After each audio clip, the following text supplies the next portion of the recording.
David Leese, and I'm your proud host of Leaders on the Frontier. And it's great to see everybody. I know that people are coming in live on X, but also live on YouTube. And a warm Merry Christmas. And I know it's a little bit belated, but Happy Hanukkah. And also, I'm delighted to talk with you because we're looking forward to a very exciting chat with a very special author and a friend of Frontier, Teresa Mull. And we're going to talk about a very interesting topic.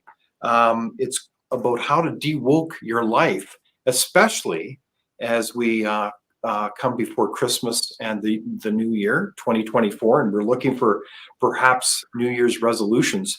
But the point is that I don't know about you, but I'm a little bit tired of the woke epidemic across society. And we'll talk a little bit more about what the heck is wokeism anyways. But I was so impressed to come across a gem of a book that actually deals with this head on, this nasty, toxic virus called wokeism. And it's a very interesting book. It's called Wokeproofing Your Life, a Handbook to Escaping Today's Political Madness. And I really love the book. So a warm welcome to our special guest, the author of this book, Teresa Mull. Welcome, Teresa. Hi, David. Thank you. Thank you for having me. Well, and Merry Christmas to you. And I know you're beaming in from kind of rural Pennsylvania, and behind you I see really it looks like a cozy living room, including a wood stove. Is that right? That's right. Yeah, it is a very cozy. It's a 1920s bungalow, and I have a fireplace and a wood stove, and it is nice and dark, which is wonderful for living, but not quite ideal for live X chats. Okay. But I hope everyone can see me. All right. Well, we're so glad you could join us, Teresa. We know that you do an awful lot of editing and writing. You write with just about everybody, the American Spectator. You've been with the Washington Post before, to the New York Times. And of course, you're working with us at Frontier as well. So we're really honored to have this conversation because the book that you wrote, I think, is so timely. Literally, it's like a handbook. So it's very, dare I say, applied. If I had to say, one of the reasons why I really enjoyed it is because it certainly encouraged me to think about my life and the kind of choices we all face. So I think the audience will find this very interesting. So speaking of the audience, be sure to think of your questions as we go through this conversation. We'd love to share those with Teresa, the author and writer of this wonderful book. So first of all, I want to begin with a really basic question, Teresa, and that is, why did you write the book? Sure. There are a couple reasons. One of which is that I just looked at the society that we are living in today, and how much less pleasant it is to live and work and play in our culture. And I wondered why that was. I'm not quite middle-aged, but I look back just a few years ago, and growing up, it was a nice place here in America, and I'm sure Canada was the same way. We've always had our differences. There's always been political arguments, of course, and there always will be. But it just seemed as though in the last few years, especially since COVID, that our society kind of took a nasty turn. And I wanted to figure out why that was. And I pinpointed it to wokeness, which wasn't really a thing before COVID. We didn't use the word woke, and now it's everywhere. And the other thing was that I think I tell this story in the book. I bought my favorite shampoo, and I was getting ready to use it, and I looked down, and there was a rainbow flag on it.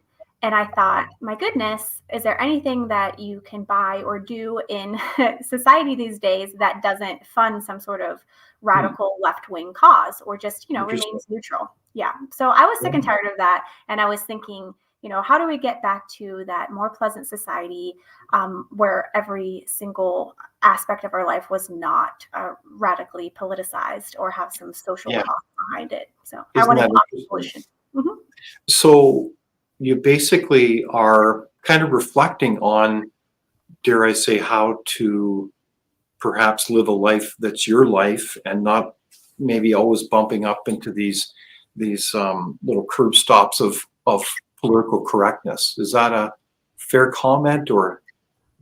Exactly. Yeah. And I know a lot of people, even if you do tend to agree with some of the left wing causes, they just don't want it to be everywhere you turn. They just don't Mhm. want to have to think about these things whenever you're buying your shampoo, even if you're not necessarily against them. It's gotten to the point that we're exhausted, we're emotionally drained, we're just sick and tired of it, people from both sides of the aisle. So that's what this book is for everyone. Okay, that makes a lot of sense. So can we just pause for a second and ask, well, what do you mean by wokeness? Like, if I think of my own definition that I've kind of developed through observation and reading, I would say wokeness is kind of like political correctness on steroids, but it does have a totalitarian edge to it, and we can talk about that quite a bit. But how do you see wokeness? What's your definition? Yeah, political correctness on steroids is a great way to put it. That's kind of the shorter answer I would tell people.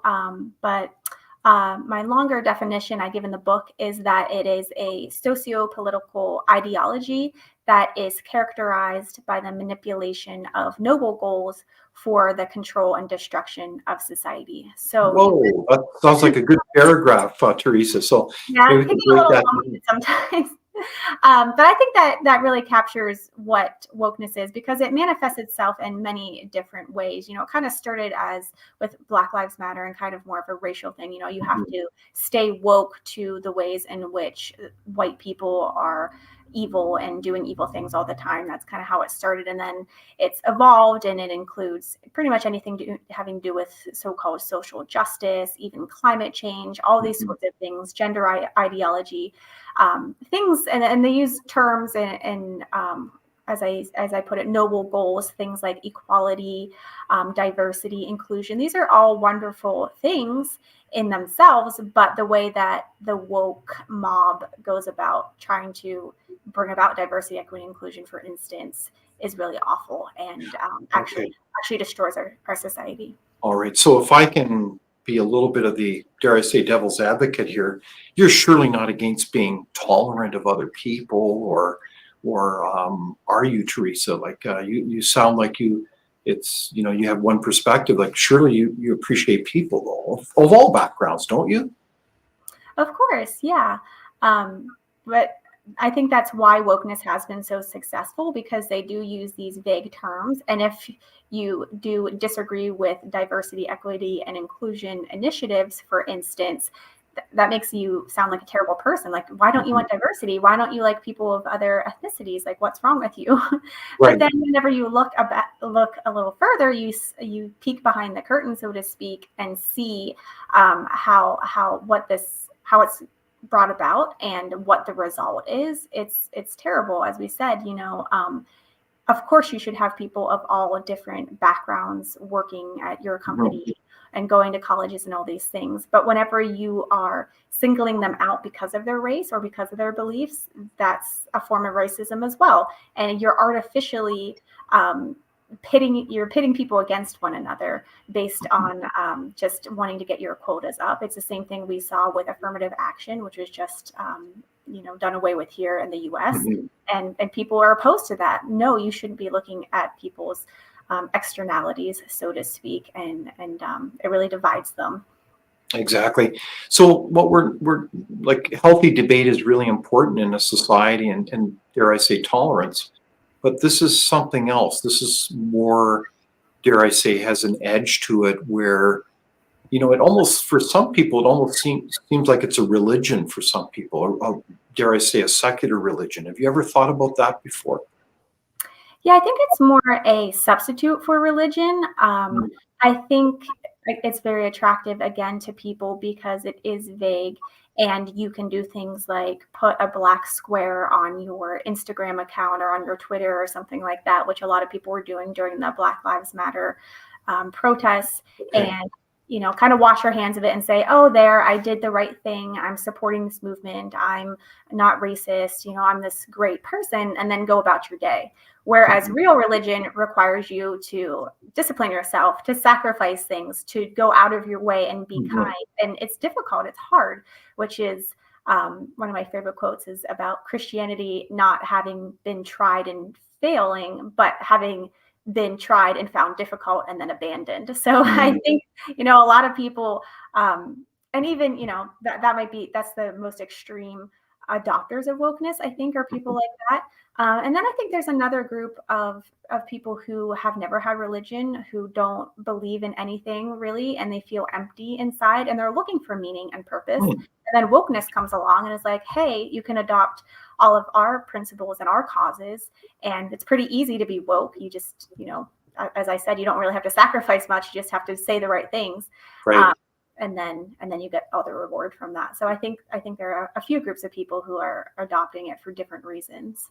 Yeah, no, I think those are some very good insights, Teresa. And what I've often wondered about as well is why wokeness attracts so many people. It's almost like you can be, I'm not sure, feel superior or feel, kind of empowered to judge others. And gosh, it's really kind of simplistic and I find hate-filled too often, right? Like, whereas a lot of issues we should be, I would think, emphasizing our unity rather than how we're kind of in all these different tribes based on your skin color. But maybe, I'm just curious why that way of thinking is so attractive to some people. Have you ever thought about that? Yeah, I think it's exactly what you said, that it does make people feel superior. It doesn't ask anything of them Mhm. beyond maybe hanging up a rainbow flag or something like that.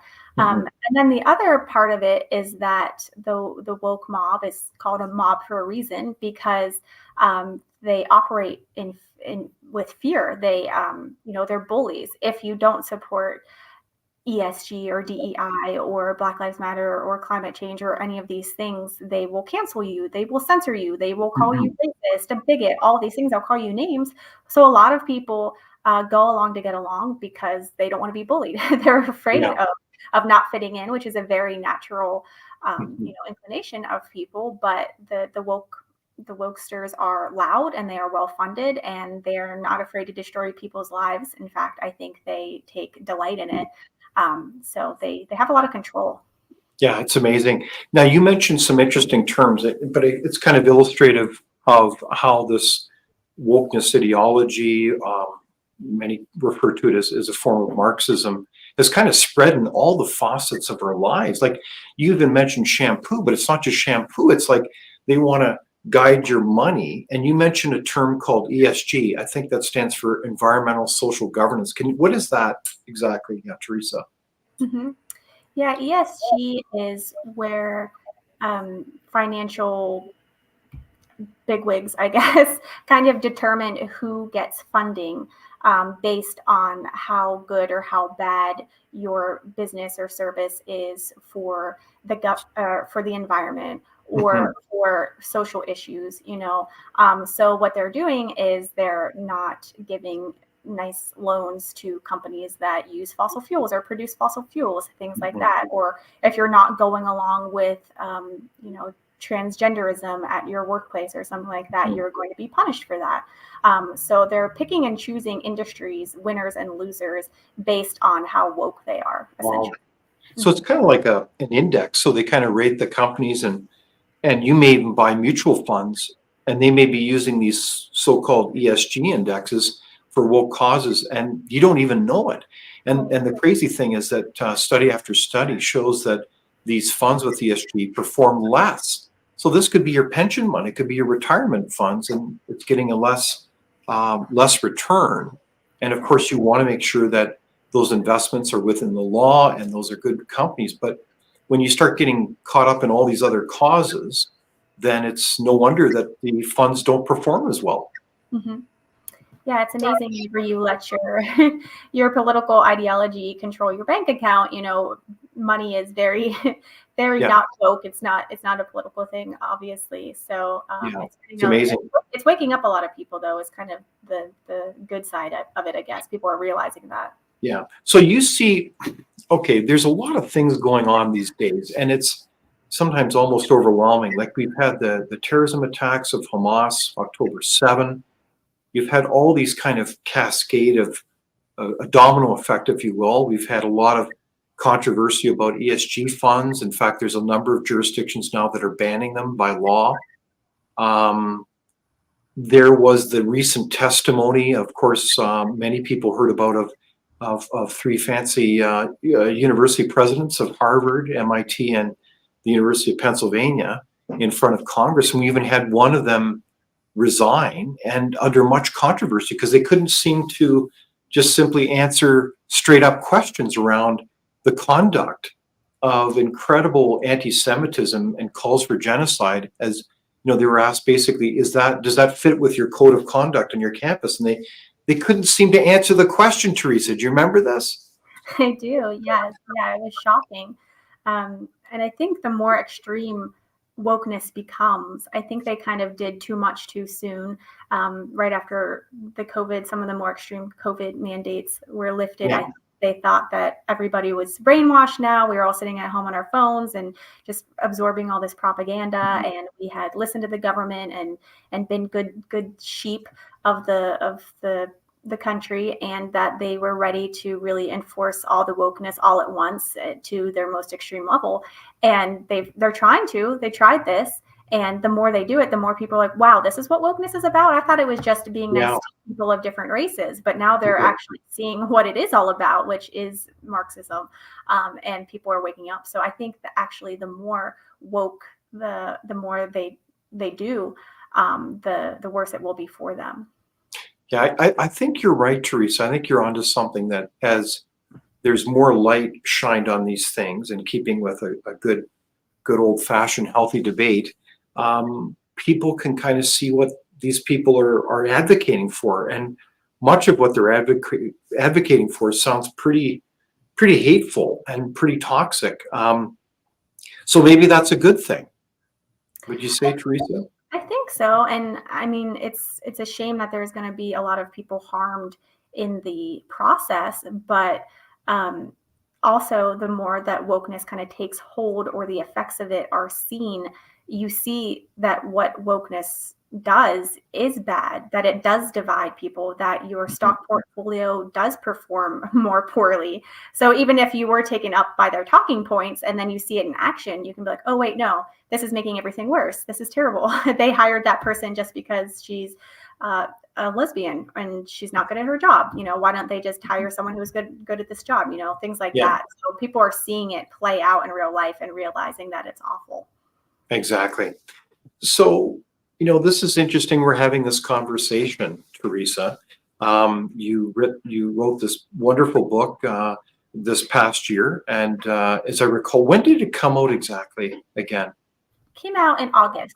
In August. So it's fairly recent, but perfect timing, I would say, because as we approach the Christmas season and all that goes with the true meaning of Christmas, I think it's a really opportune time to have this conversation. So you have in your wonderful book many, many suggestions. And again, not just practical suggestions, but I think wise insights. Like, as I recall, in one of your chapters, you cite the importance of recognizing how precious time is, and using that time well. So can you explain to us really your approach to de-woking your life? If you look at across the board, how do you view this topic really?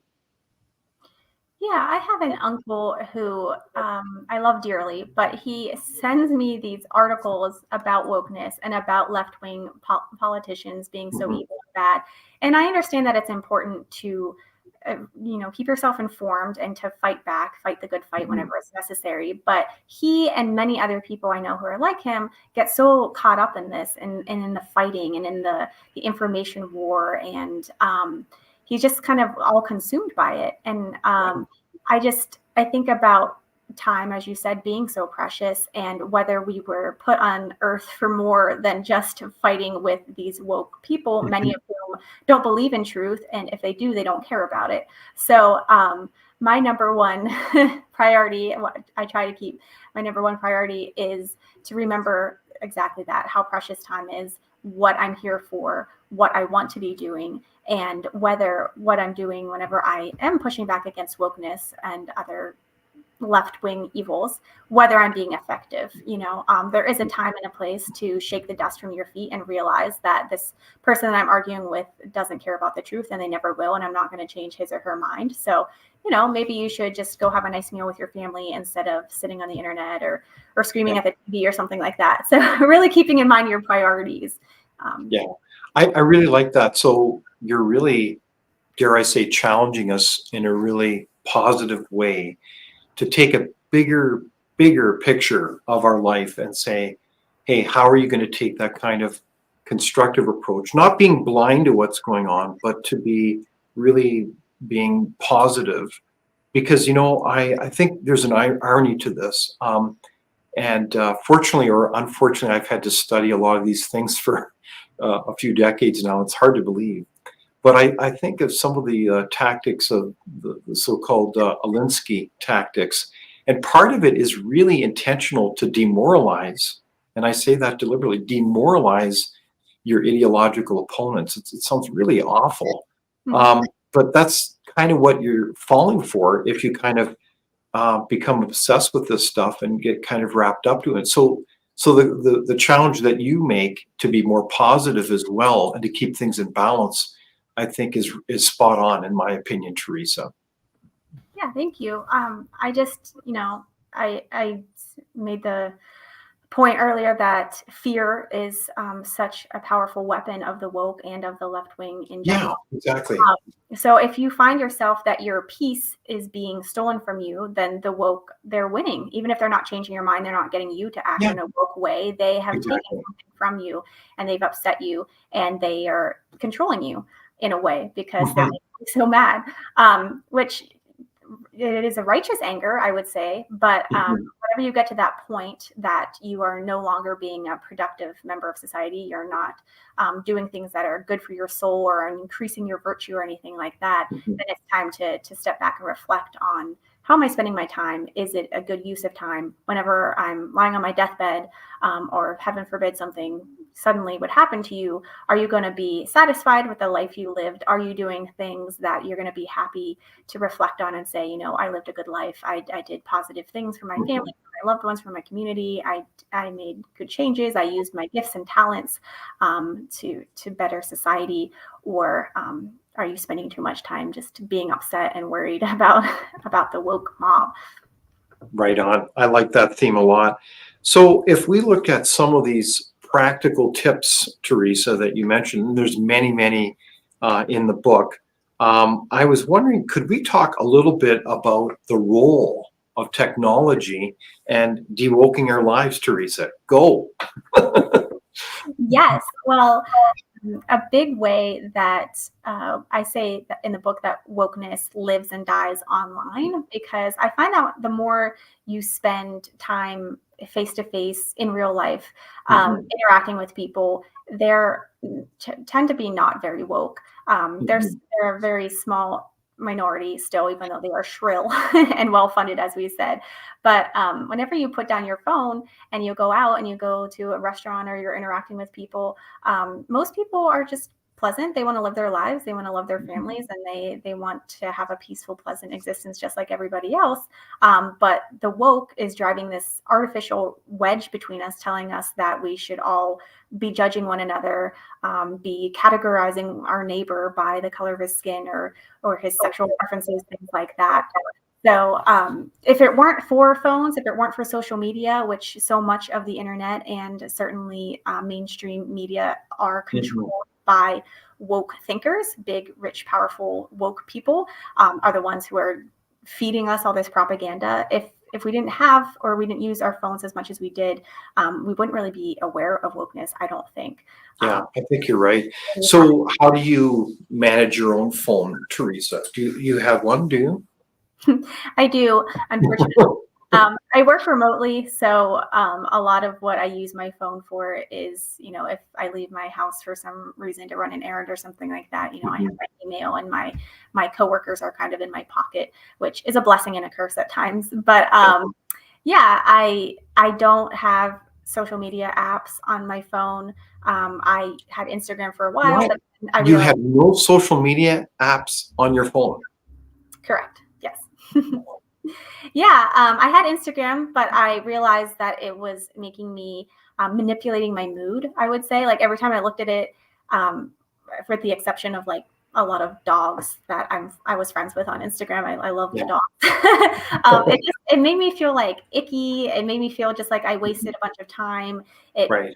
people and science shows that it makes people more depressed and anxious. So I That is true. Yes. Yeah. So I started out by trying just to limit how much I used it. And then I was like, you know what? I'm just going to delete it altogether. And I did. And I've never looked back. I don't miss it. I'm not like, oh, I wish I could go scroll mindlessly through Instagram right now. Like, and then whenever you consider that so much that Instagram is owned by Facebook and how much censoring they have done, and they like to put propaganda on there as well, that Yeah. makes it a lot easier to step away from it because you know that you were funding something pretty evil before. Isn't that interesting? Mhm. So just to pause for a sec, I'm talking with author Teresa Mull of a tremendous book. It's called How to Dewoke Your Life. It's like a handbook. I recommend the book highly. And my name is David Leese. I'm the host of Leaders on the Frontier. And I'm actually speaking this week. We're on live on both X and also YouTube every Thursday. And I'm actually live from the Winnipeg offices of the Frontier Center for Public Policy, and hence this backdrop. So it's really terrific to be having this conversation. So we're talking about technology, and one of the stories I find really interesting is I remember there was a leading technology leader, and I actually thought of him this morning. But he was asked, do your kids have phones? And his response was, absolutely not. That would destroy their ability to think, as I recall. And the reason why I thought of this is because this morning, I think Apple's stock was just being analyzed. I think it's at a record capitalization of, what is it, $2.2 trillion. It's almost absurd. So, boy, technology's made a huge difference in people's lives. So when you look also at technology, then do you ever have days, Teresa, where you just say, I'm not going to do anything today on technology? Yeah, I try to do that on Sundays. My Mhm. brother actually started that tradition. He would just leave his phone at Oh, home whenever he'd go to church. So I try to do that. I'm also quite blessed to have a state park only about 15 minutes from where I live, and you don't have mhm. any cell phone service out there. So it's a great excuse to kind of ignore the world for a while if I go Yeah, hiking or something, biking out there. I love that. So yeah, and I always feel refreshed. I love it when I lose service. I hope I don't break down or anything like that. But yeah, and it just a phrase I use in the book is unforced stress. So if you're familiar with the game of tennis, there's unforced errors where your opponent doesn't do oh anything yes. mess up, but you just do it on your own. And I find that a lot of what our phones do to us is unforced stress. We are inviting this stress into our homes and into our minds and our souls by doom scrolling, as it's called, on our phones and Great. looking It's at called what kind of scrolling? doom. Boom. No Doom. kidding. I've never heard of that. Yeah. Interesting. Yeah, there's so much bad news on there, and you're comparing yourself to other people and Yeah. all those sorts of things. It has a really negative effect But on to the point, Teresa, that those doom scenarios, you call them doom scrolling because you keep going from doom scenario to doom scenario. That's deliberate, isn't it, by the news providers? Because they want your eyeballs on their absolutely. ad. Is that right?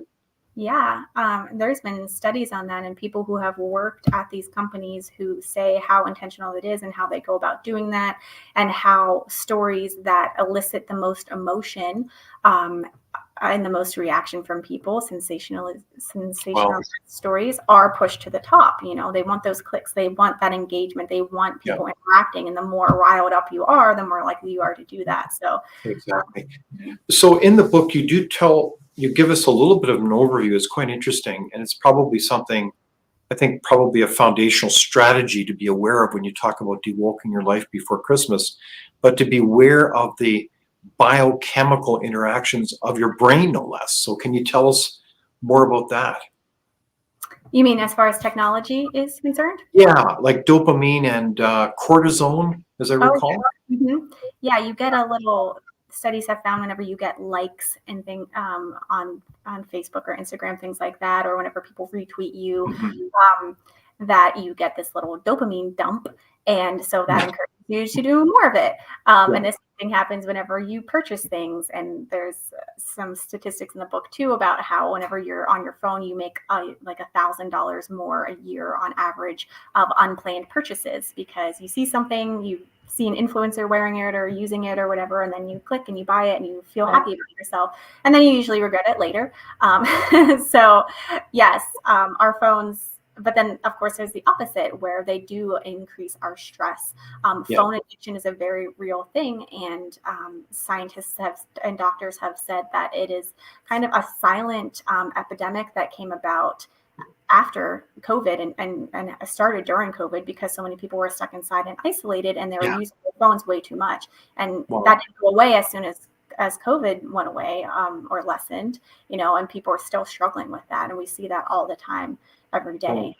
Talk about sad. Sometimes I get the impression that there are these parties that are kind of designing all this stuff around us, and it's very deliberate. I feel like a bit of a rat in a lab sometimes, being, fed these little pellets and things like that, and led down a maze. But anyways, that's me. But can I ask you one of the other, like, you've got so many tips. What about words? Do words matter when it comes to dewoking our lives?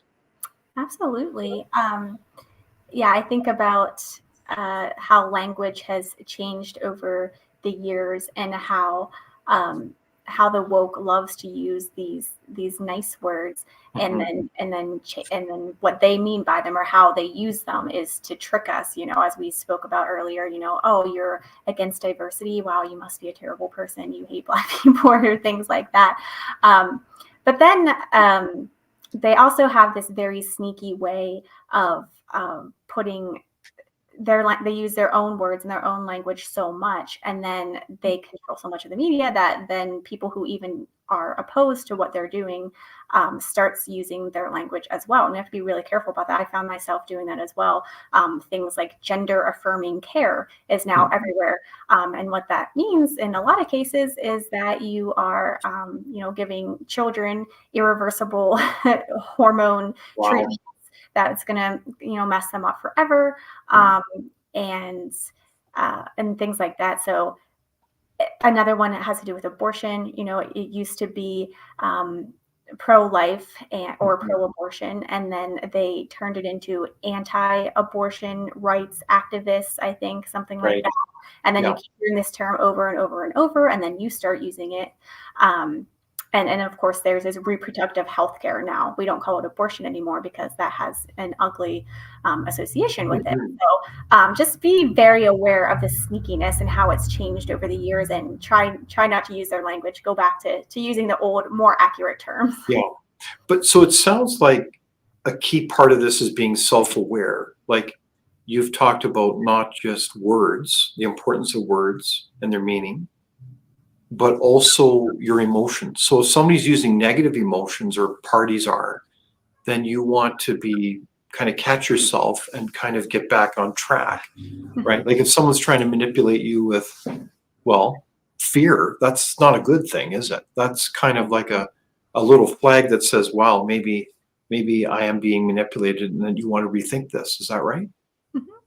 Yeah, absolutely. And that's a big part of why I try to monitor my own screen time personally, because I know that if I spend too much time on there, that I do start to be manipulated. My mood is changed. I start to get grumpy, annoyed, in a bad mood, depressed even.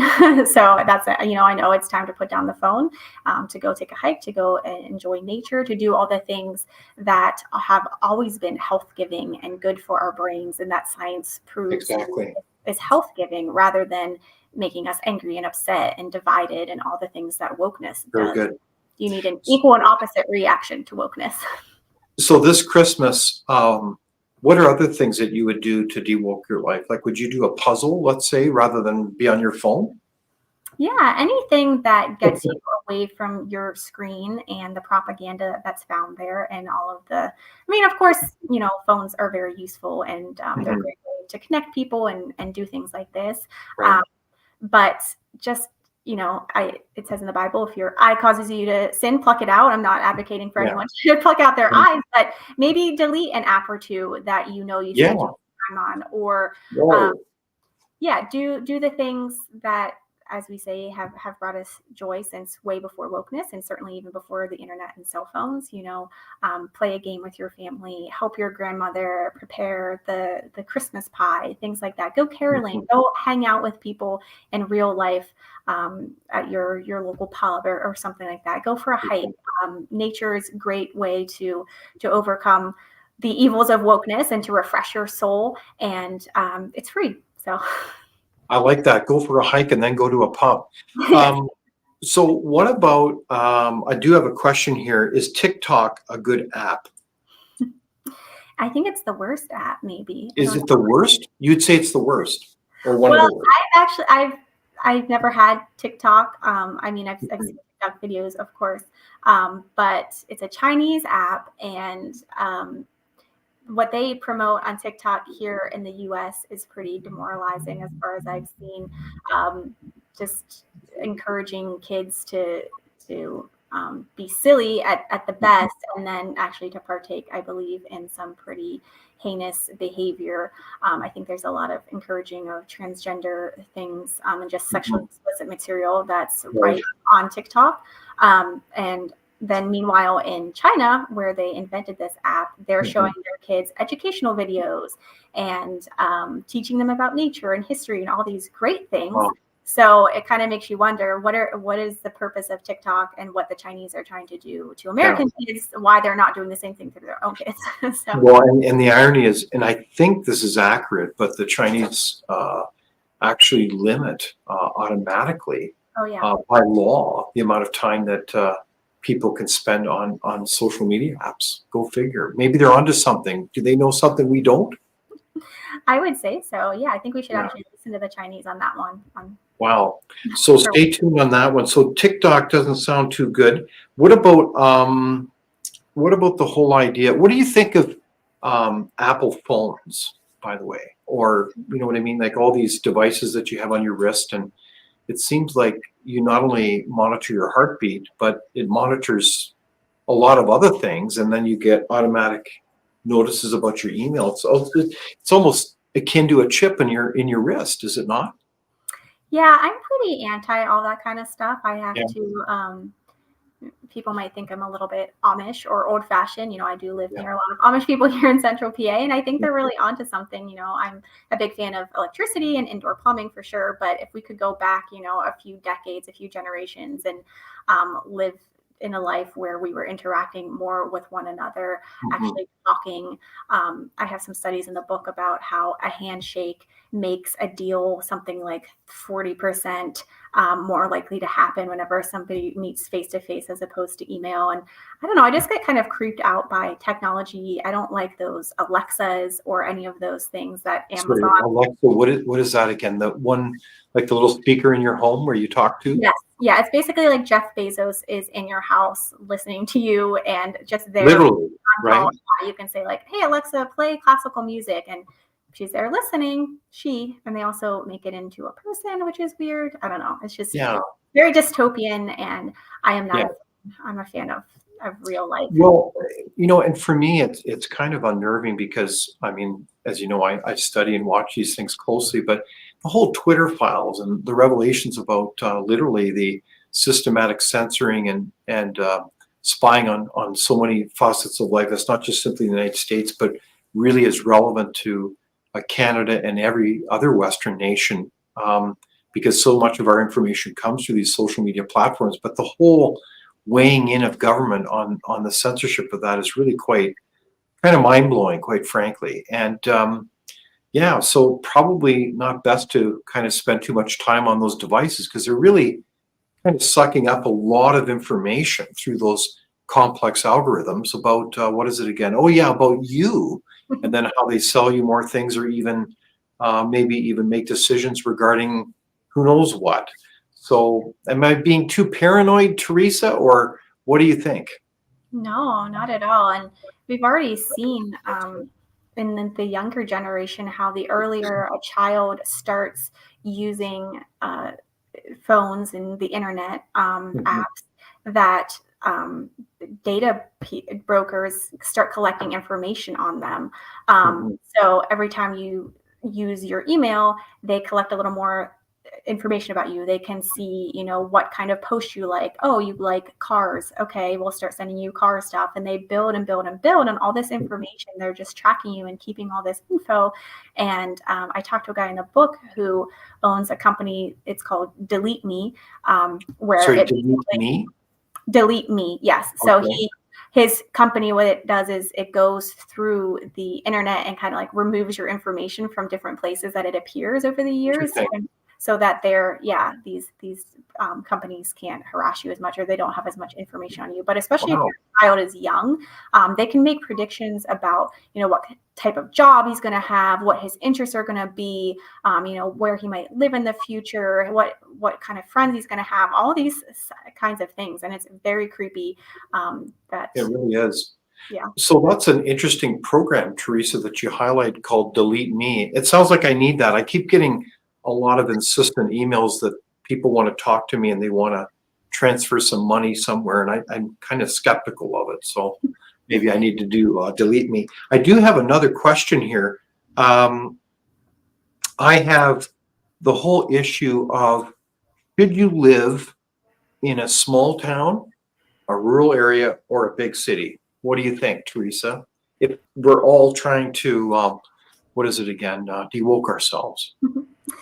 Yes, I'm a big advocate of small towns in rural places. I wrote the book so that people can woke-proof themselves regardless of where they live. But I think you have a lot better shot of being successful if you live somewhere smaller, where, again, you know your neighbors.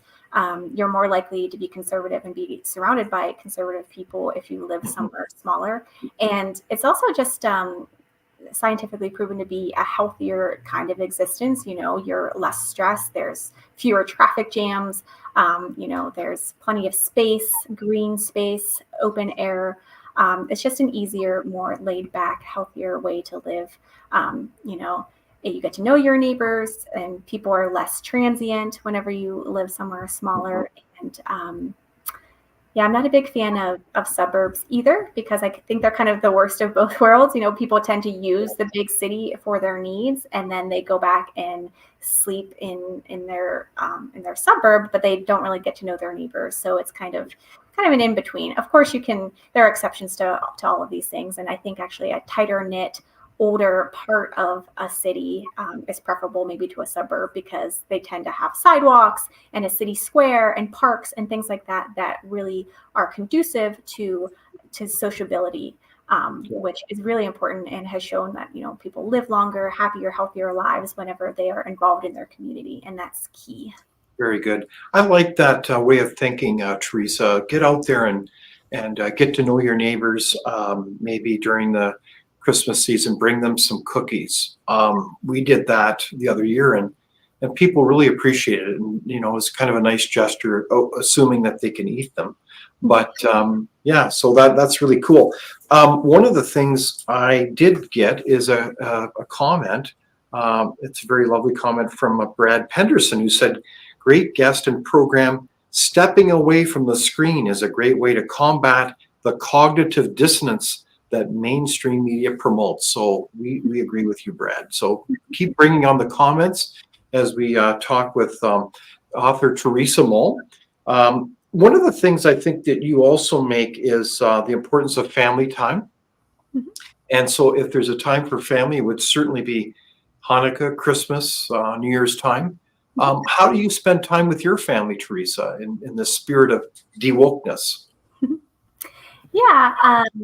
My parents live just up the road, and I get to see them a lot. I'm very blessed in that way. And my brothers will come in they all live out of state, but they generally try to make it sometime during the month of December. Very nice. All come at the same time, but we like to have a big meal together.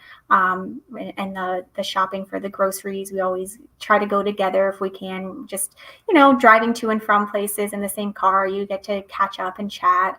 We also, and then we do a lot of cooking together, help chop the vegetables and things like that, and listen to music and chat. And I like to, again, like leave my phone in a different room. If people want, it could be a good idea to collect all the phones and just put them somewhere. Okay. I'm a big, it's easy to get tempted and sneak away on your phone for for a while, but Well, I shouldn't try to call you too often during Christmas then, Teresa. well, I won't answer. You can leave Okay. me though. That's good. You Yeah. spend time with your family. Uh-huh. Yes. Yeah. And then we usually go for a big hike after dinner. Maybe we'll take a nap, but then we like to take a nice walk together in the woods to stretch our legs and Wow. burn off some of that turkey and stuff. I like that. That's a great idea. Mhm. So it strikes me a lot of this relates to how we view our fellow human beings, doesn't it, Teresa? Mhm. Yeah, so much of wokeness is about dividing people, looking at how that person is different from you, different skin color, different gender, different this and that, rather Mhm, than what, as you said, what we have in common and what unites mhm, us. And we have to be divided so that the woke can work their way into our lives. That's their mhm. goal. They want us all fighting with one another and all upset. Yeah, The devil does his best work amid chaos. He doesn't right. like peaceful, happy people who are getting along and content. There has to be turmoil in the world. So, yeah, certainly the holidays is the perfect time to unite with people. Maybe mend some burned bridges that you might have there in your family or in your Wow. relationships, and yeah, get to know your neighbors a little bit. But wouldn't that be a great resolution if we all collectively said, hey, are there two new relationships that we can help build? Like maybe call someone or visit someone. Mhm. And then maybe related to that is one or two people that we want to amend our relationships with. That would actually make quite a difference, wouldn't it, if everybody did that, wouldn't it? Certainly, and I encourage people to keep their eyes open and their ears and their hearts to people that you encounter every day, at the Mhm. grocery store, in the post office, or something like that, and just say something kind to them or strike up a conversation while you're Yeah, sitting next to them. So many of us, we have 5 minutes to spare in the waiting room at the doctor's office, and what do? We pull out our phones, and everyone's sitting there with their heads wow, down. And this used to be a time when you got to know people. You'd make small talk. exactly. You might learn something. You might make a new friend, or at least, Mhm. just cheer that person up and make them feel valued and like a human rather than just somebody Wow. who's a little bot, little droid on their phone. I had a similar thought the other day with my wife. We were on a hike and we said, it's nice to say hi to people when you're passing them. Like, don't just ignore them, but say hi. Hey, how are you today? Yeah. Um, that kind of sociable greeting is kind of a nice touch, isn't it, Teresa? It really is. And that's another reason I'm such an advocate of small towns because I Mhm. understand, I lived in Washington, D.C. and Dallas, Texas, big, large cities. There's just so many people moving around all the time. You can't realistically Yeah. look up and say hi to every single person or make eye contact and be Mhm. a nice neighbor. And I think that tends to alienate people after a while because you're passing all these other humans and nobody's talking, nobody's acknowledging one another. Exactly. But whenever you're in a small town, someone just walked past my house, I would say hello to them because there's just not that many people and you have the time and you're able to make people feel special. Why not? I have two more questions as we're getting into the home stretch here of our session here, Teresa. How do we turn back the level of technology interactions for our children? So I think the question was, gosh, what about the kids? How do we pull Yeah, back technology from them? if you have an Alexa or something similar in your home, I would say that's the first thing you need to do is to get rid of that thing because Get uh, rid of Alexa. yes, or there's another one, I forget the name of it, but it's weird to teach your children from such a young age that there is an internet kind of robot, Amazon thing in your house that you can talk to that does things for you. Like that's just Mhm. it, I find that very dehumanizing. So Yeah, that's a big piece of technology that I would take away. If your kid has a phone, I would be very wary of what apps he or she has access to, um, mhm. and just safeguard that.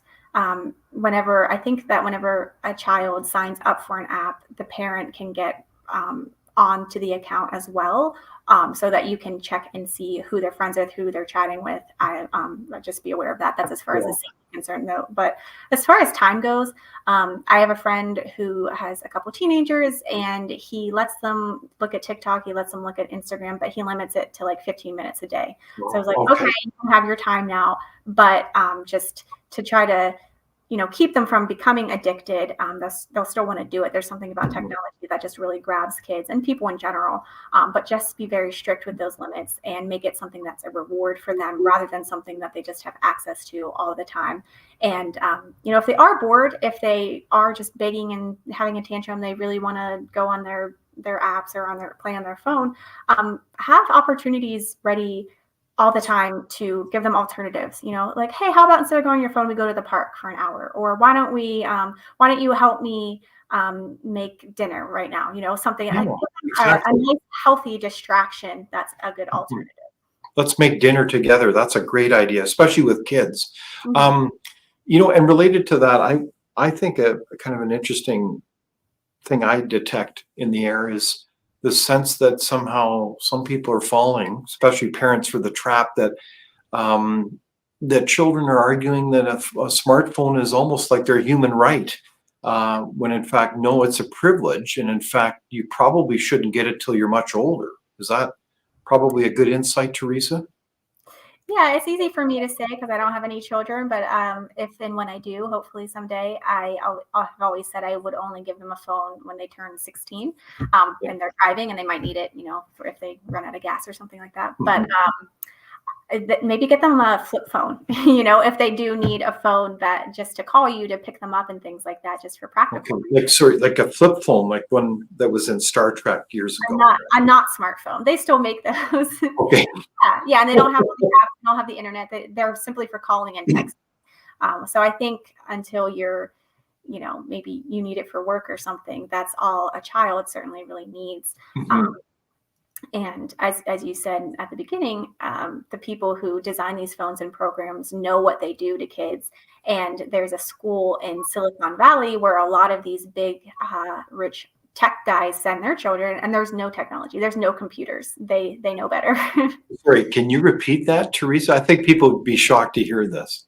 Yes, I forget the name of the school. I believe it's in the book, but it's in Silicon Valley, where a lot of the leaders of these tech companies send their kids, and they do not have any computers. No computers. No Wow. computers. Yeah, and there's so many studies about how doing things with your hand makes you remember things better, actually writing things by hand as opposed to typing them out. It's just a great way. Anytime I had to study for a test when I was in school, I would write all the things down, and I was a lot better at getting it to stay in my brain. And kids are losing their fine motor skills. I talked to a kindergarten teacher. She said kids these days don't have upper body strength because they're not playing outside and doing things that require musculature. They're sitting there slumped on their phones. So it's really shocking what these wow. Unbelievable. Maybe another challenge would be, and I think you mentioned this book a number of times, is the importance of reading, of all things. So reading books is probably a good idea.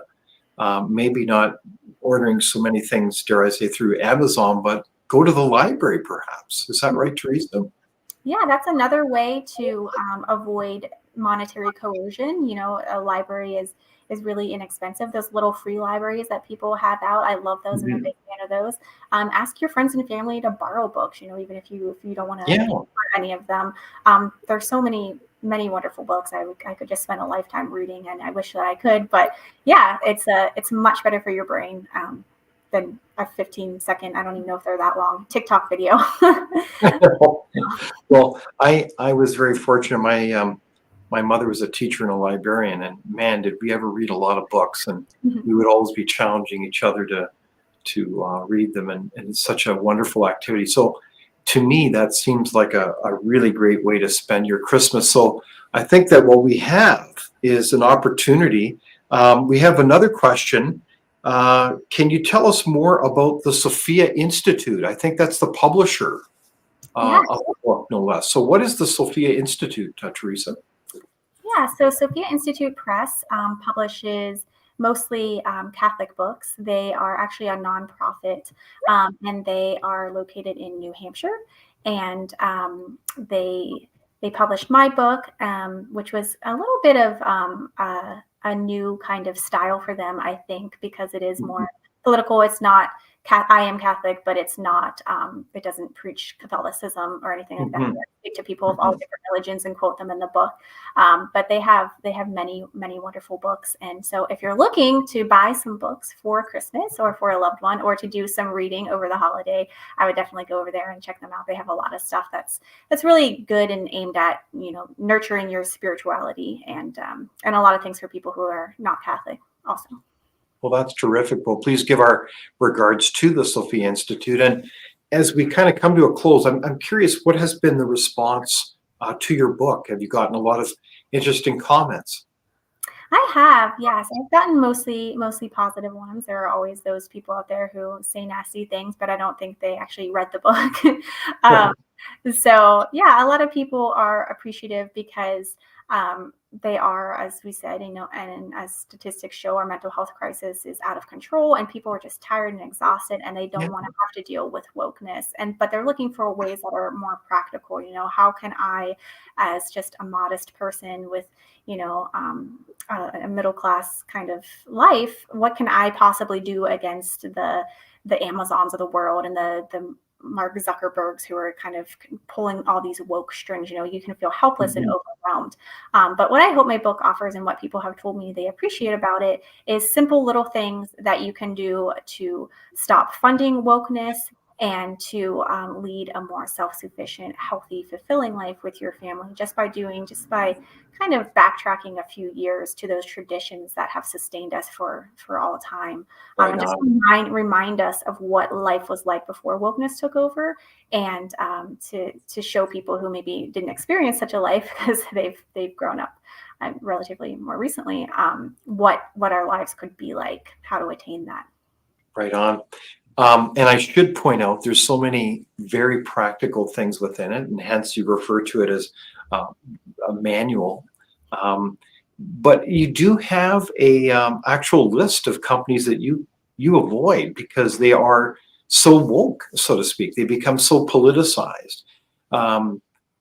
So can you give us some examples of those companies, in your opinion? Amazon is obviously a big one. A lot of the tech companies, obviously the social media companies, there's a ton on there that you might not think of, like I think Oreos, things like that, Nabisco maybe. So many products and services that have become part and parcel of American culture are on there because a lot of them are umbrella companies, so to speak. One corporation will own like 10 different products. Right, a big conglomerate.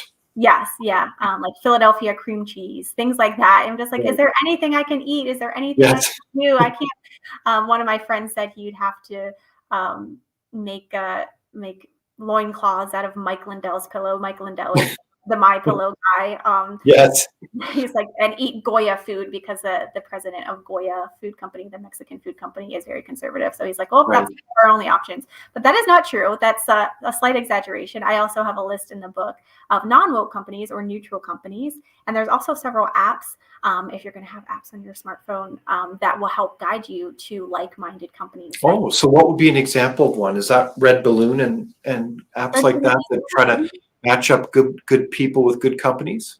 Yes, yeah. Another one is called the Public Square app. The Public Square app, yes. Public Square, yeah. And there's another company that I spoke to in the book called New Founding, and that's mostly for employees and employers, people who are looking to stop working at a company that's woke and they want to work somewhere that has the same values aligned.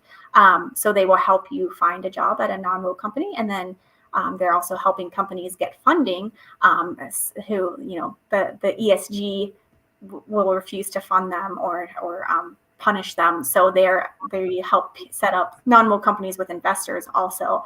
But they have companies on there that you should. Wow. Well, you can certainly make a difference. And there's been many encouraging, dare I say, hopeful examples where people have acted. I think of, what is it called? Bud Light, as a case in point among so many others. So people can make a difference. And but it's all consistent with your point, is that you should not only self-examine your own emotions and how you live your life, but how you spend your money is very important, and it can make a difference. So is there, as we wrap things up, as we look to Christmas, Teresa, is there one final piece of advice that you would offer us as we look to 2024? Yeah. Well, first of all, obviously buy my book and it will solve all your problems. But Indeed, seriously, um, whenever you go to shop for Christmas gifts and you really want to avoid those woke companies, I would think of simplifying your life and localizing. Try to look in your own local area. Be a little creative if you have to. Make something or refurbish something, or go to a thrift store, antique store, things like that, to repurpose something. It's good for the environment, and it's also good for taking down wokeness. So also, now would be a great time to get back to church if you haven't been in a while, or if you've never been. But if you're feeling empty inside, I would encourage people to try to get to church during this season. And that's another, of course, great place to socialize with others, find community, and give more of yourself, and find that unity rather than that division. So just seek peace this holiday and put down your phone. Okay. Well, that's fine advice, Teresa Mull. We're so glad that you as an author could join us and have this engaging conversation. I want to also thank the audience for your questions. Very, very thoughtful, insightful. And thank you for joining us every Thursday at 2:00 Central Time, noon Pacific. We have these kinds of discussions, and we welcome your suggestions and feedback. Be sure to subscribe to either the Frontiers newsletter or the Leaders on the Frontiers newsletter. There's lots of great resources, and including, be sure to look up Teresa Mull. She has written extensively on many publications, and be sure to buy her book. So on that note, I want to thank you again for joining us, and be sure to join us next Thursday for a conversation with Dr. Jerry Bowler, a senior fellow at Frontier, regarding the 2,000-year-old history of Christmas, no less, and how others have sought to use that to their own agenda. But we're so glad that everyone could join us, and I wish you a very Merry Christmas.